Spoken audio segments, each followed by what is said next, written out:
오늘 우리에게 주신 하나님의 말씀은 창세기 47장 1절에서 24절입니다.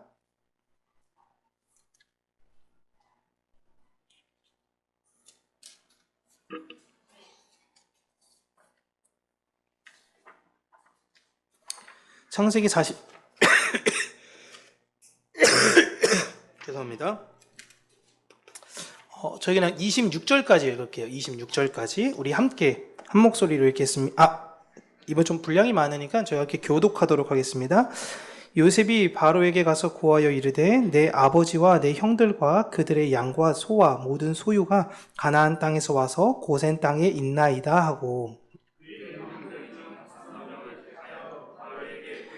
바로가 요셉의 형들에게 묻되 너희 생업이 무엇이냐? 그들이 바로에게 대답하되 종들은 목자이온데 우리와 선조가 다 그러하니이다 하고,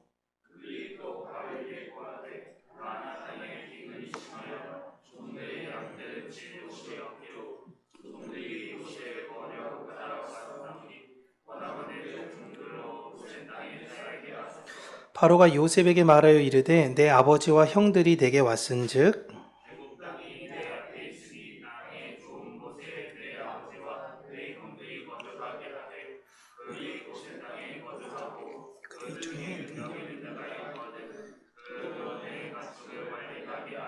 요셉이 자기 아버지 야곱을 인도하여 바로 앞에 서게 하니 야곱이 바로에게 축복하매,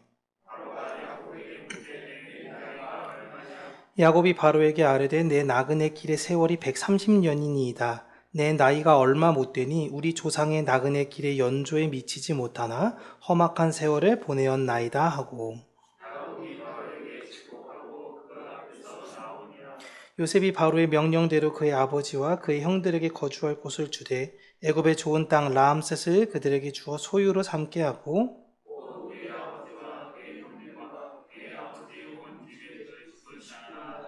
먹을 것을 주어 봉양하였다. 기근이 더욱 심하여 사막에 먹을 것이 없고 애굽 땅과 가나안 땅이 기근으로 황폐하니 이 애굽 땅과 가나안 땅에 있는 돈을 모두 거두어 들이고 그 돈을 바로의 궁 애굽 땅과 가나안 땅에 돈이 떨어진지라 애굽 백성이 다 요셉에게 와서 이르되 돈이 떨어졌사오니 우리에게 먹을 거리를 주소서. 어찌 주 앞에서 죽으리이까?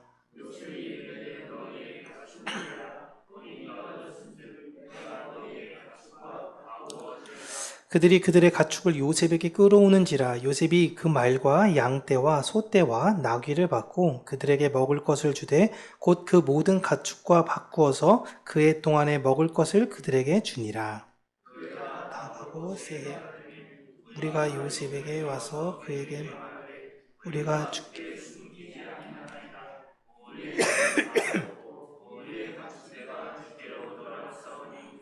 내 것이 우리가 어찌 우리의 토지와 함께 주의 목전에 죽으리이까? 우리 몸과 우리 토지를 먹을 것을 주고 사소서. 우리가 토지와 함께 바로의 종이 되리니 우리에게 종자를 주시면 우리가 살고 죽지 아니하며 토지도 황폐하게 되지 아니하리이다.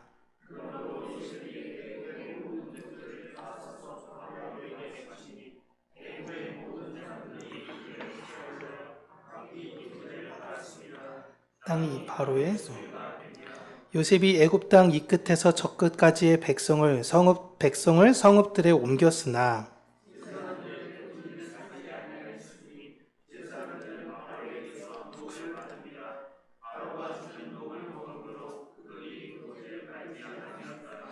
요셉이 백성에게 이르되 오늘 내가 바로를 위하여 너희 몸과 너희 토지를 샀노라. 여기 종자가 있으니 너희는 그 땅에 뿌리라. 5분의 4는 너희가 가져서 토지의 종자로 삼고 너희의 양식으로도 삼고 너희 가족과 어린 그들이 이르되 주께서 우리를 살리셨사오니 우리가 주께 은혜를 입고 바로의 종이 되겠나이다. 요셉이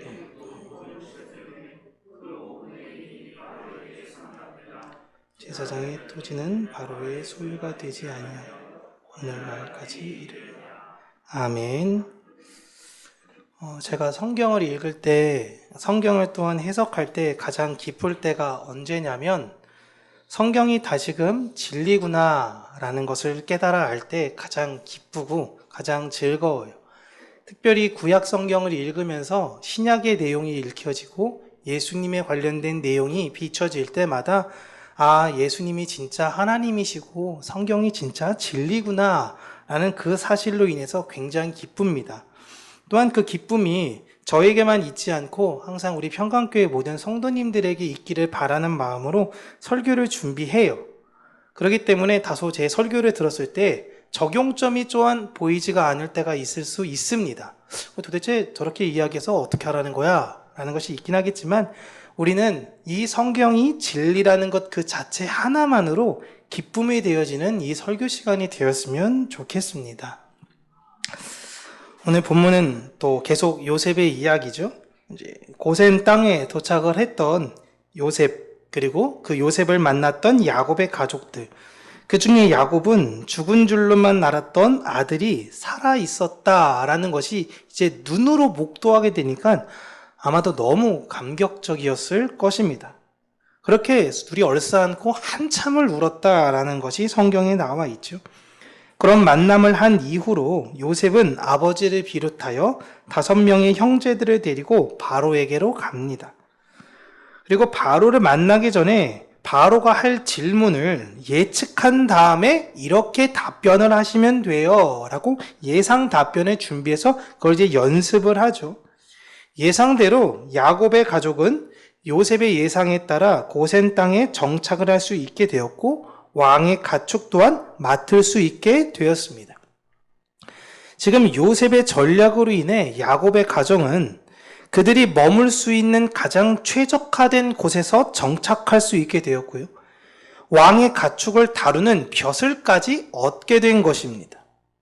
그렇게 요셉은 단순히 가족을 봉양하는 것에 그치는 것이 아니라 이들이 이곳에서 잘 적응할 수 있도록 도운 거예요. 혹여나 이집트의 다른 신에 있어서 물들지 않도록 격리하고, 근데 그 지역이 가장 최적화된 곳이고, 그 안에서 또한 그 자기가 준 돈에 있어서만 먹고 사는 것이 아니라 그들이 그 안에서 일정 직업을 가져 잘 살 수 있도록 도운 것입니다. 어찌 보면 여러분 가족으로서 당연한 일이다라고 생각할 수 있긴 하겠지만 요셉은 형들에 의해 애굽에 팔려온 사람이에요. 자신의 형제들을 지금 목숨만 살려준 것만으로도 엄청난 은혜를 베풀어 준 것인데 이들이 충분히 먹고 사는 것을 넘어서 안정적 소득과 때로는 그냥 누군가한테 빌어먹고만 산다면 다른 애굽인들에게 무시당할 수 있으니 이들에게 지위까지 준 것은 엄청난 것입니다. 요셉은 정말 엄청난 대인배예요. 지금 이러한 요셉의 모습은 예수님께서 자신을 배신한 제자들을 다시 한 사람 한 사람 세워주시는 것과 같이 요셉이 예수님의 그림자로서 진짜 용서가 무엇인지를 보여주는 대목인 것입니다. 그와 마찬가지로 이것은 그냥 요셉 한 사람의 이야기, 위대하셨던 예수 그리스도의 이야기로 끝나는 것이 아니라 하나님의 자녀인 교회들이 이 땅에서 어떠한 모습으로 살아야 하는 것인가의 그 방향성을 보여주고 있는 것입니다. 용서를 하기 위해서 우리는 성공하는 것이 아니라 매 순간 열심히 하나님을 바라보며 살다 보니 어느새 남들이 볼 땐 성공의 위치에 있을 수 있고요. 하나님의 사랑을 열매 맺을 때가 반드시 하루하루 열심히 살다 보면 온다라는 것을 요셉을 통해서 다시금 우리에게 이야기해주고 있는 것입니다. 그렇게 요셉에 있어서 가족의 문제는 일단 해결은 되었어요. 이제 해결은 되는데 이제 흉년의 문제가 아직 끝나지 않은 것입니다. 이 흉년이 연속으로 계속 이어지니까요. 이제 애굽을 포함해서 이거 애굽 주변에 있는 모든 나라 사람들이 다 너무 힘들어졌어요. 그래서 애굽에 이제 돈을 다 싸들고 와서 곡식을 사게 되었습니다. 그러다 보니까 이게 가진 돈도 한계가 있는데 하나하나 계속 갖고 오다 보니까 이제 드릴 돈 자체가 다 없어져 버린 거예요. 그래서 애굽에 있는 사람들의 모든 돈과 그 주변 근동에 있는 모든 재산을 애굽이 다 소유하게 되었습니다. 애굽 왕실로 다 유입이 되었어요. 그럼에도 불구하고 이제 이 흉년이 끝날 것이다 라고 생각했는데 흉년이 끝나지 않습니다. 이제는 그 사람들이 돈은 다 했고 가축 남아있는데 이 가축마저도 이제 왕실에서 다 가져갈 수밖에 없게 되는 거죠. 그러면 또 이제 흉년이 끝날 줄 알았는데 또 흉년이 끝나지 않자 이제 남은 건 자신들이 갖고 있던 땅과 몸밖에 없는 것입니다. 지금 보시면 애굽의 왕실이 애굽을 비롯하여 그 주변의 근동의 모든 재산과 가축, 모든 땅을 지금 다 가져가는 모습을 이야기하고 있습니다. 모든 재산이 왕실에 다 귀속이 됐어요. 이러면 어떤 일이 생기냐면요. 여러분, 왕권이 엄청나게 강해집니다. 아무도 이 왕권에 대해서 트집을 잡을 수가 없어요. 그리고 그 나라에서 재무를 맡고 있고 총리를 담당하고 있는 요셉의 권세는 어마어마합니다. 여러분, 지금 우리가 잘 모르기 때문에 그렇지만 영토와 영향력만 따지면요, 다윗과 솔로몬보다 지금 요셉의 영향력이 더 커요. 엄청납니다. 요셉의 영향이 미치지 않는 것이 단 한 군데도 없는 거예요. 그렇게 모든 땅을 다 사들인 요셉은요, 이제 상황에 맞게 사람들을 배분하며 애굽 전체적인 지형을 다시 조정합니다. 쉽게 이야기하면 도시계획을 다시 한 거예요. 오늘 너무 쉽게 한 줄로 다 끝냈는데 요셉은 굉장히 똑똑한 사람이에요. 그래서 사람들이 이제 다 땅을 사게 되고 사람들도 다 이제 우리가 이제 종이니 우리 마음대로 해주세요라고 하니까 이 땅도 내 거 저 땅도 내 거니까 이제 자기의 마음대로 사람들을 이주시키고 그 안에서 뜻하는 도시의 계획들을 세워갈 수 있었던 거예요. 그렇게 막강한 권력을 가지고 있었던 요셉이요, 사람들을 이동시킨 후에 했던 것은 사람들에게 종자를 나눠주고 그들이 먹고 살 수 있게 마련해 준 것입니다. 대신 그들이 추수한 것에 20%의 세금을 내게 했죠. 정말 파격적인 운영 방법이에요. 만약에 요셉이 1년에 평균적으로 어느 정도 사람들이 버나라고 볼 때 5천만 원 정도 연봉이 된다라고 할 때 다 뭐든지 1,000만 원씩 다 가정마다 가져오세요 라고 하면 합리적일 것 같아요. 나머지는 여러분이 6천을 벌든 1억을 벌든 다 여러분 거니까 1,000만 원만 매년 갖고 오면 돼. 이게 여러분 합리적일 것 같아 보이는데 흉년이 계속 이어지면요, 올해는 5천을 버는데 내년에는 4,500이 되고요, 그 다음에 4천이 될 수 있어요. 근데 내가 내야 되는 세금은 계속 동결되거나 혹은 인상이 될 수 있습니다. 그러면 정말 어려워져요, 사람들이 사는데. 그래서 요셉은 재산에 따른 균등 방식, 세금의 균등 방식을 도입했던 것입니다. 정말 요셉은 합리적인 행정가였어요. 합리적인 행정가. 우리나라 조선 말기 보세요, 여러분. 진짜 사람들이, 돈 가진 사람들이 얼마나 악독하게 다른 사람들을 쥐어짰는가를 보면요, 정말 합리적이고 그 놀라운 권세와 권력을 갖고 있음에도 불구하고 그걸 남용하지 않았던 사람입니다. 이렇게 오늘 본문에 보시면요, 가족과 이방인을 배려하는 요셉의 입장에서 애굽 사람이니까 요셉의 모습이 등장하고 있습니다. 그리고 요셉은 오실 메시아를 예표하는 자로 유대인과 이방인을 모두 배려하며 사역하신 예수님의 모습을 먼저 보여주고 있어요. 또한 구약의 유대인, 신약의 이방인을 위한 구원의 계획을 보이신 하나님의 사역을 그대로 보여주고 있는 사람이 누구냐? 바로 이 요셉인 것입니다. 그리고 이 요셉의 모습은 다시 오실 메시아를 기다리는 우리의 모습이에요. 이 세상에서 하나님을 믿는 사람들, 교회 안에 있는 우리의 영적 가족들을 배려하는 것과 동시에 하나님의 백성들은요, 우리끼리 으쌰으쌰 하는 것이 아니라 우리의 영향력을 이방인에게까지 드러내야 되는 존재가 되어야 되는 것입니다. 이방인들을 배려하는 사명을 지금 하나님께서 요셉을 통해 우리에게 보여주고 있는 거예요. 여러분, 우리가 그 전에 창세기에 대해서 계속 보셨으면 아시겠지만 애굽 사람들은 히브리 사람들을 싫어했다, 애굽 사람들은 히브리 사람들을 싫어했다, 이렇게 계속 나와 있습니다.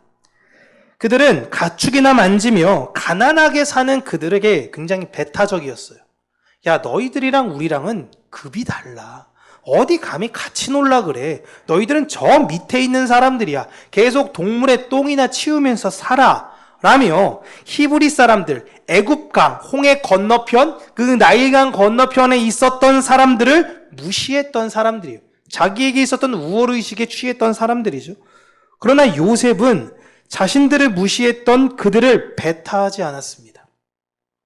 도리어 하나님의 구원이 무엇인지를, 하나님의 사랑이 어떤 것인지를 그들에게 보여줬어요. 또한 여러분 보시면 형제들이 요셉을 좋아했었습니까? 죽일 정도로 미워했어요. 엄청 싫어했습니다. 그들은 자기 잘난 맛에 사는 어린 후계자가 꼴 보기 싫어서 인신매매했어요. 이들도 배타적이었습니다. 그러나 요셉은 이들에게 하나님의 구원과 사랑이 무엇인지 역시 보여줬어요. 사람들은 기독교가 자꾸만 배타적 종교다라고 이야기를 합니다. 그것은 하나님의 구원과 사랑을 받은 이들이 하나님의 뜻이 무엇인지를 오해했기 때문이에요. 하나님께서 유대인들을 따로 세워 그들에게 율법을 주셨습니다. 그리고 이 세상과 구별되어 살라고 명령하셨습니다. 그것은 네가 구별되어서 살라는 것이지 다른 사람들과 너를 구분지으라는 의미가 절대 아니에요. 다른 사람들을 무시해, 다른 사람들을 배척해, 어이 저 지옥갈 놈들, 어이 저 지옥갈 백성들, 저주받을 사람들이라며 그들에게 손가락질하라고. 아, 나는 하나님의 백성이야, 나는 하나님의 자녀야, 하나님은 나만 사랑하셔.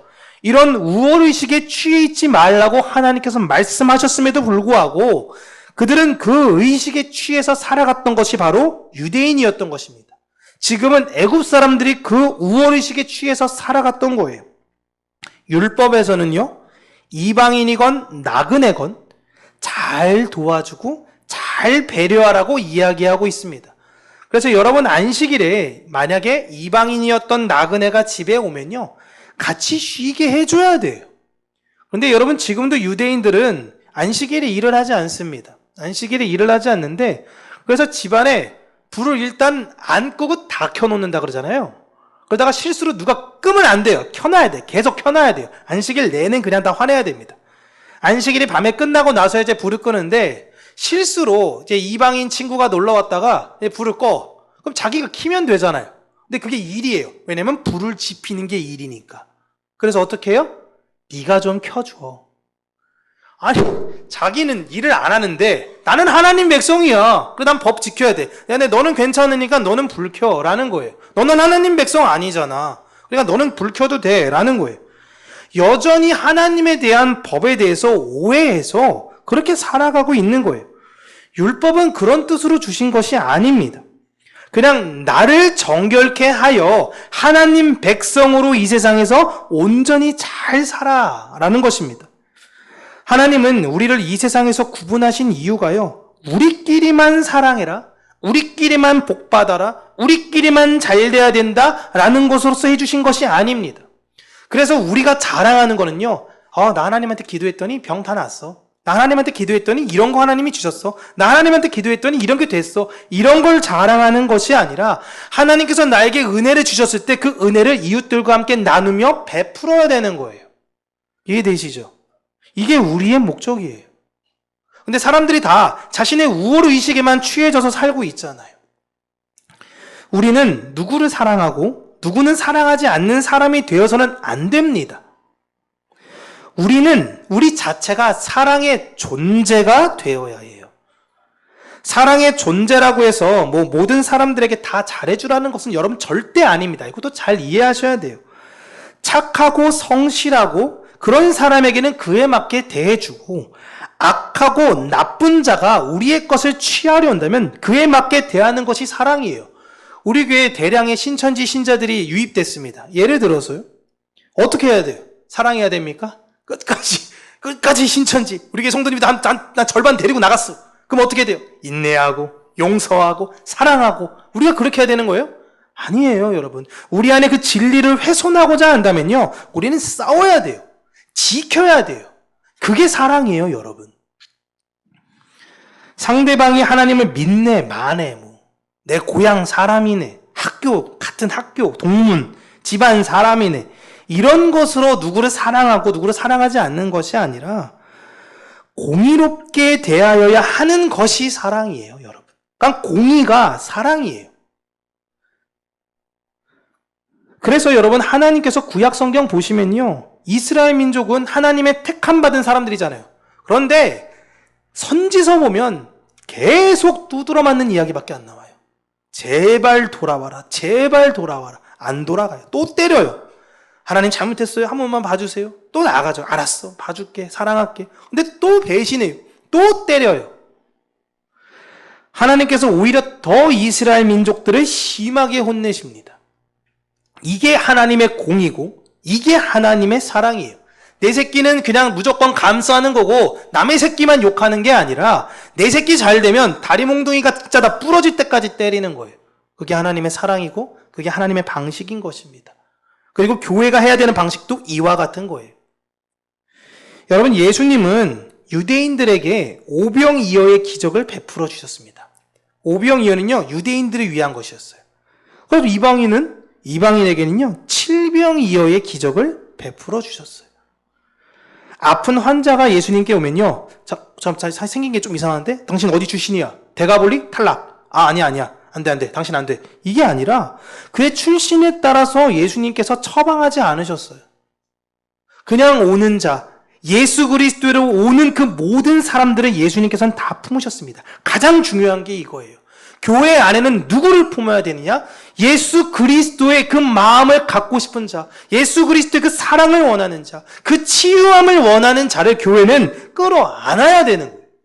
그가 어떤 사람인지는 우리가 판단 내리는 것이 아니에요. 우리는 사랑해야 되는 존재입니다. 상대방이 예수님을 믿건 믿지 않건 여러분, 우리에게는요, 그러한 사랑이 그냥 나와야 되는 거예요. 물론 예수님을 진실하게 믿는 사람들과는 더 그 사랑을 나눠야 되는 것이죠. 하지만 어떤 사람을 내 기준에 따라, 내 선택에 따라, 너 나랑 정치적 색깔이 달라. 너 나랑 출신이 달라. 어디야? 아니야, 탈락. 너는 그냥 안 돼. 이런 것이 아니라 하나님의 그 사랑이 우리에게서부터 자연스럽게 이 세상에 흘러나와야 되는 것입니다. 내 이익에 따라 사랑을 베푸는 존재가 되시지 말기를 바랍니다. 여러분 자체가요, 우리 자체가 그냥 사랑의 존재가 되어져야 돼요. 그러기 위해서 난 사랑의 존재가 되려면 뭘 해야지? 위대한 계획들을 꿈꿔야지. 일단 요셉처럼 총리가 돼야 돼 라는 것이 아니라, 요셉이 노예 때부터 하나님만 바라보며 그 시선을 고정하며 하루하루를 살았던 것처럼 하나님의 여러분의 시선을 놓고 하루하루 살다 보면요, 여러분 때로는 힘들고 어려운 일이 있긴 하겠지만 여러분에게는 세상에서 줄 수 없는 평안이 있을 것이고, 여러분에게는 반드시 그 사랑의 열매가 맺힌다라는 걸 이 성경이 증명하고 증거하고 있으니, 이 말씀을 믿으시고 하루하루 열심히 하루하루 사랑을 하며 많은 사람에게 그러한 존재로 살아가는 저와 여러분, 우리 평강교회가 되기를 주님의 이름으로 축복합니다. 기도하겠습니다. 참 좋으신 하나님, 우리가 이 세상에 사랑의 존재로 살게 하여 주시옵소서. 사랑이 잃어버리고 공의가 무엇인지 몰라 하는 이 세대 가운데에 하나님의 사랑과 그 공의가 무엇인지 하나님 드러내는 우리 평강교회가 되게 하여 주시고 우리 성도님들이 되게 하여 주시옵소서. 하나님, 하늘의 그 놀라운 평안과 하늘의 그 위로를 우리가 기대하며 소망합니다. 우리 안에 잃어버렸던 그 첫사랑이 있다면 하나님께서 회복시키시고, 하나님에 대해서 분명히 알지 못하는 우리에게 시선이 있다면 분명한 시선을 우리에게 허락하여 주셔서 하나님을 향한 그 굳건한 믿음과 하나님의 그 확신을 가지고 살아가는 우리 성도님들이 될 수 있도록 은혜의 은혜를 더하여 주시기를 간절히 간구하고 소원합니다. 오직 그 진리이신 예수 그리스도만을 자랑하는 평강교회가 되게 하여 주시고, 진짜 평강이 무엇인지 이 세상 가운데에 증명하며 드러내는 교회가 될 수 있도록 은혜 허락하여 주시옵소서. 예수님 이름으로 기도합니다. 아멘.